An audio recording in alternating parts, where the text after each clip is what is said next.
Students, welcome back to my YouTube channel competition exam and general studies. तो आज का अध्याय 12 अनुवांशिकी जेनेटिक्स पढ़ेंगे, जिसमें हम कई सारी चीज़ें पढ़ने वाले हैं फॉर एमसीक्यू के तरीके से। तो मेंडल लॉस एंड एवरीथिंग, प्रभाविकता का नियम हो गया हमारा, पृथक्करण का नियम, ये सारी चीज़ों के बारे में पढ़ेंगे। तो इसका एमसीक्यू क्वेश्चन हम लोग शुरू करते हैं। इसका पहला एमसीक्यू क्वेश्चन है, अनुवांशिकता एवं विभिन्नताओं से संबंधित विज्ञान की शाखा कहलाती है? तो अनुवांशिकी कहलाती है। दूसरा है, अनुवांशिकी के पिता कौन है? इम्पोर्टेंट है, तो मेंडल है, इसको याद रखिए। मेंडल ने श्वेत पुष्प वाले अप्रभावी मटर के पौधे का शुद्ध लाल पुष्प वाले प्रभावी पौधों के साथ संकरण कराया। तो प्रथम पीढ़ी में होंगे तो सभी लाल पुष्प होंगे। ये चीज़ें आपको अगर डिस्क्रिप्शन से जानना है तो कमेंट कीजिए, क्योंकि 12th क्लास में इसको समझना ज़रूरी है। इससे बहुत सारे क्वेश्चन 12th के बोर्ड में पूछे जाते हैं, ठीक है।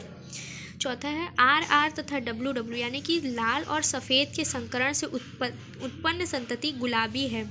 यह R जीन किस प्रकार का होना सिद्ध है? तो अपूर्ण प्रभाविता, ये भी एक होता है। तो ये 12th के सिलेबस में पूरी तरीके से है एंड इसको समझना बहुत ज़रूरी है, जिससे ना कि दोनों जो है लाल का आएगा कलर ना सफ़ेद का, दोनों मिक्स कलर आते हैं, ठीक है। तो ये अपूर्ण प्रभाविता होता है।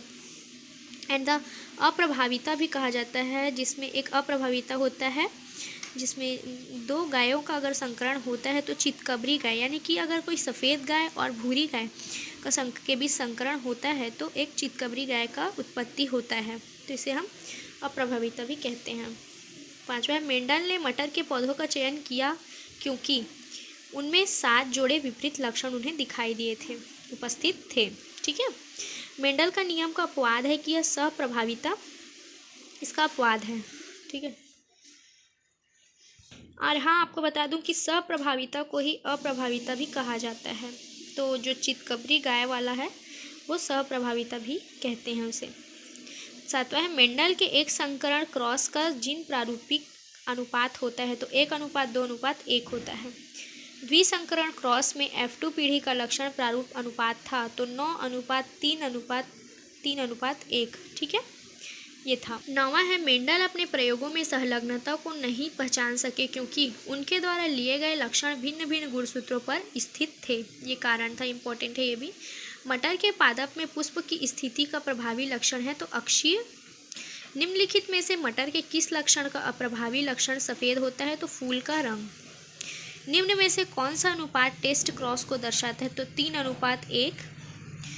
एक जीव जिसमें 2 समरूप युग्म विकल्पी हैं एक दिए हुए ट्रेट के लिए कैसे होंगे? तो समयुग्मजीव।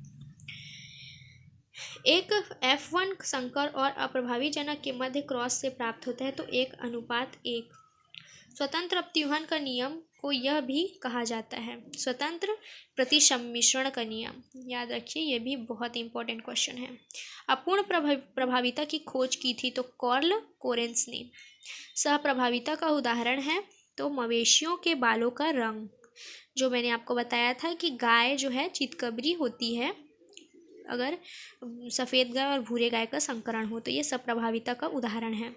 मेंडल के त्रिसंकरण संकरण में कितने प्रकार के युग्मक प्राप्त हुए हैं? तो 8 प्रकार के। 19वां है, विपरीत लक्षणों का युग्म कहलाता है तो एलील। 12th क्लास में इसका एलील का परिभाषा पूछा जाता है, तो ये आप लिख सकते हैं कि विपरीत लक्षणों का युग्म एलील कहलाता है।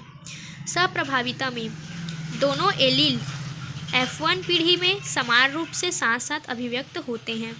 तो अब तक के लिए इतना ही। इस चैप्टर के और वीडियो आएंगे, सो अपना प्रिपरेशन कीजिए। एंड हाँ, अप्रभाविता यानी कि सहप्रभाविता और अपूर्ण प्रभाविता, ये इनके बारे में आप थोड़ा डिस्क्रिप्शन से पढ़िए, जिससे आपको अच्छे से और समझ में आएगा। टेस्ट क्रॉस के बारे में भी आप पढ़िए। तो थैंक फॉर वॉचिंग। वीडियो पसंद आई तो लाइक कीजिए एंड चैनल को सब्सक्राइब करना मत भूलना। Thank for watching.